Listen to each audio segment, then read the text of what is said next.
Hello students, हाय पूर्वी on behalf of personal duty channel.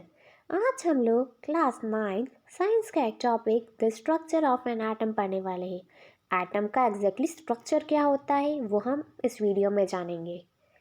So we have learned Dalton atomic theory in chapter third में हम पढ़ चुके हैं Dalton atomic theory.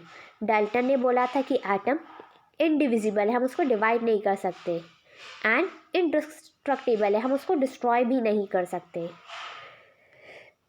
But the discovery of two fundamental particles inside the atom led to the failure of the aspect of Dalton atomic theory. लेकिन जब discovery हुई दो और पार्टिकल्स की, इलेक्ट्रॉन्स और प्रोटॉन्स की, जो कि एटम्स के अंदर होते, उससे डाल्टन की एटॉमिक थ्योरी फेल हो गई। It was then considered necessary to know how electrons and protons within an are arranged within an atom। इससे ये पता चला कि कैसे इलेक्ट्रॉन्स और प्रोटॉन्स अरेंज होते हैं किसी भी पर्टिकुलर एटम में। For explaining this many scientist propose various atomic models.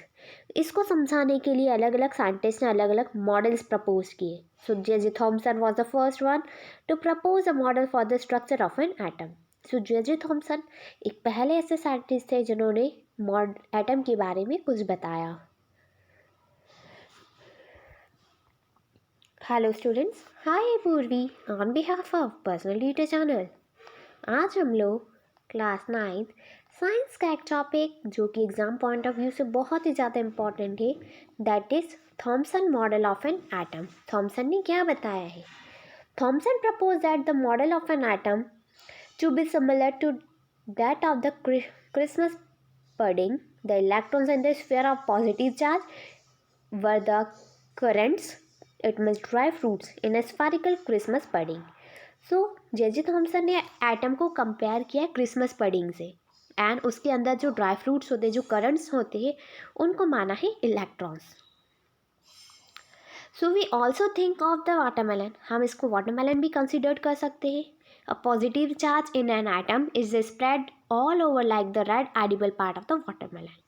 So atom का जो है, जो वाटरमेलन है, उसमें जो एडिबल पार्ट है, जो रेड पार्ट है, वो हम मान सकते हैं कि वो पॉजिटिव चार्ज से कंसिडर्ड है, यानी वो प्रोटॉन्स है। और जो इलेक्ट्रॉन्स है उसको हमने माना है कि वो जो इलेक्ट्रॉन्स है, वो उसके अंदर जो बीज है वो सब इलेक्ट्रॉन्स है, यानी पॉजिटिव स्पेस के अंदर जो इलेक्ट्रॉन्स है, जो नेगेटिव चार्ज पार्टिकल्स है, दैट आर इलेक्ट्रॉन्स। मतलब जो इलेक्ट्रॉन्स है वो उस पॉजिटिव चार्ज वाटरमेलन के अंदर स्टर्ड है, उसके अंदर फंसे हुए हैं, जस्ट लाइक अ सीड्स। सो ये हमको डायग्राम भी प्रिपेयर करना है। अगर एग्जाम में क्वेश्चन आता है तो आपको डायग्राम भी ड्रॉ करना है। सो थॉमसन ने क्या प्रपोज किया है? An atom consist of a positively charge sphere and the electrons are embedded in it. Thomson ने बोला है कि एटम पॉजिटिव चार्ज स्फीयर होता है, एक ऐसा स्फीयर जिसमें सभी जगह पॉजिटिव चार्ज हो, एंड इलेक्ट्रॉन्स उसके अंदर। Second, the all the negative and the positive charge are equal in magnitude. जितने भी नेगेटिव और पॉजिटिव चार्ज है उनका मैग्नीट्यूड सेम होगा। So the atom as a whole is electrically neutral. It means जो atom है वो इलेक्ट्रिकली न्यूट्रल है, क्योंकि जितना नेगेटिव चार्ज है उतना ही पॉजिटिव चार्ज भी, यानी दोनों चार्जेस अगर सेम है तो वो न्यूट्रल हो गया। Although Thomson model explained that atoms are electrically neutral, the result of experiment carried out by other scientists could not explain by this model, as we will see below। So जो Thompson ने बताया है कि atoms electrically neutral है, but दूसरे scientist के result में ये नहीं पता चला है। तो दूसरे साइंटिस्ट के बारे में भी हम इसी वीडियो में पढ़ने वाले हैं। हेलो स्टूडेंट्स, हाय पूर्वी on behalf of personal duty channel. आज हम लोग क्लास 9 साइंस का एक topic Rutherford model of an atom पढ़ने वाले, जो कि एग्जाम पॉइंट ऑफ व्यू से बहुत ज़्यादा इंपॉर्टेंट है एंड आपको बहुत अच्छे से प्रिपेयर करना है। So Ernest Rutherford was interested in knowing how the electrons are arranged within an atom। Ernest Rutherford बहुत ही ज़्यादा इंटरेस्टेड थे ये जानने के लिए कि एक एटम के अंदर इलेक्ट्रॉन्स कैसे अरेंज है। तो रदरफोर्ड ने एक एक्सपेरिमेंट किया। So in this experiment fast moving alpha particles were made to fall on the thin foil sheet. तो उन्होंने उनके एक्सपेरिमेंट में क्या किया, अल्फा पार्टिकल्स को थीन शीट पर भेजा, जिससे कि वो पता लगा सके कि एटम क्या है, एटम्स के बीच में क्या होता है। So he selected a gold foil because he wanted a thin layer as possible. तो उन्होंने गोल्ड फॉइल सिलेक्ट करी और वो चाहते थे कि एक बहुत पतली सी लेयर वो चूज़ करे। And this gold foil was about 1000 atoms थे।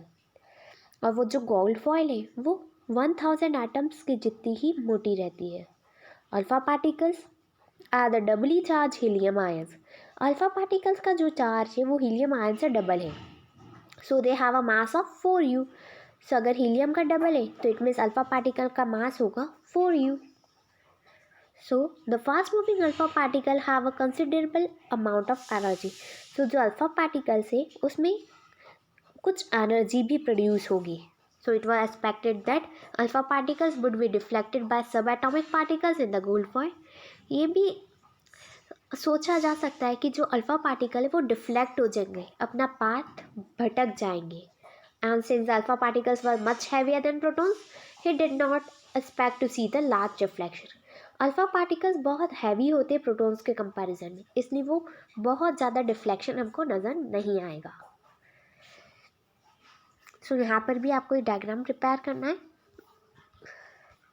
Scattering of alpha particles by a gold foil, कि कैसे गोल्ड फॉइल में अल्फा पार्टिकल्स मूव कर रहे हैं। So, but the alpha particle scattering experiment gave totally unexpected result. The following observation were made.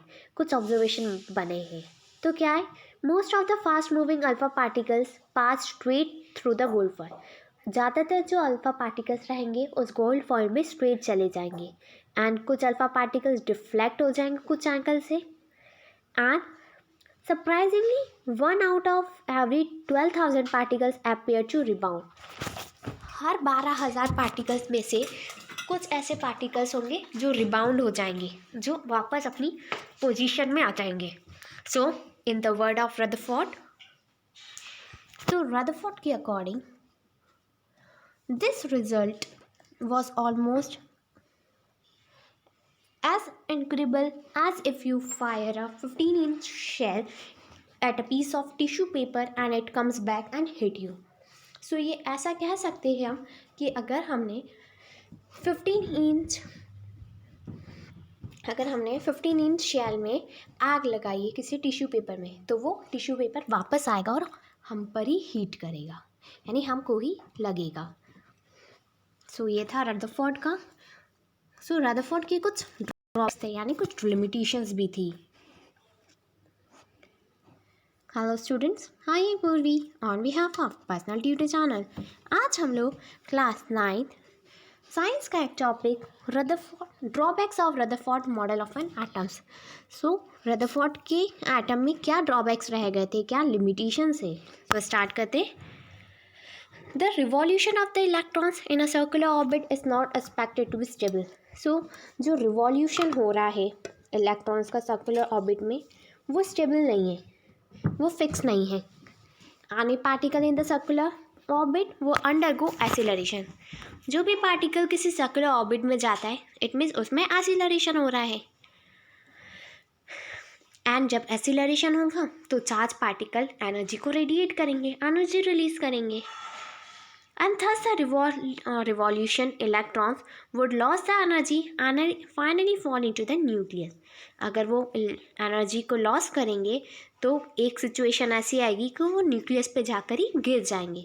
If this were सो, अगर ऐसा हुआ, the atom should be highly unstable. So इससे जो atom है वो बहुत ही ज़्यादा अनस्टेबल होगा।